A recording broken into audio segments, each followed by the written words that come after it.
May times na nagfe-fail ako dun sa goal ko. Nararamdaman ko na wala nang kwenta ang buhay ko. Marami nag-aakala na dapat maging mabuti o perpekto para tanggapin ni Christ. Pero paano naman kung wala naman taong perpekto?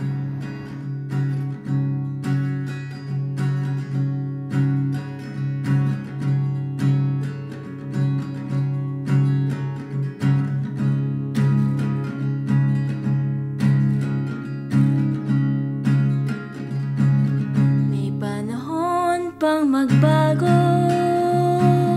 may panahon na mangarap pa. Pagkat alam ko na ang kinabukasan nasa palad ng ating Ama.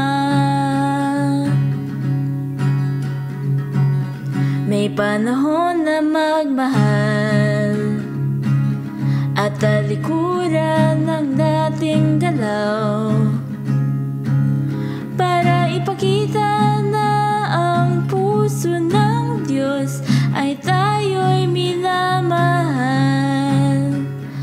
Alam ko na di pa nagtatapos ang lahat.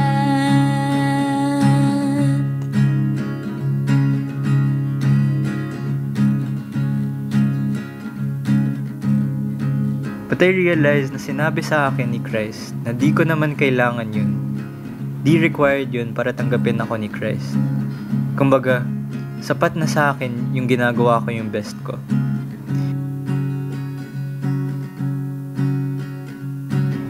Yung kailangan ko lang talagang gawin ay magtiwala sa Kanya, sa salita Niya, at di ko kailangan maging standard ko ang sarili ko para lang tanggapin Niya ako. May panahon pang unawain ang kabutihan ng Diyos na inialay ni Kristo ang Kanyang buhay para mamuhay tayo ng lubos. Sigurado ako, nagsisimula pa lang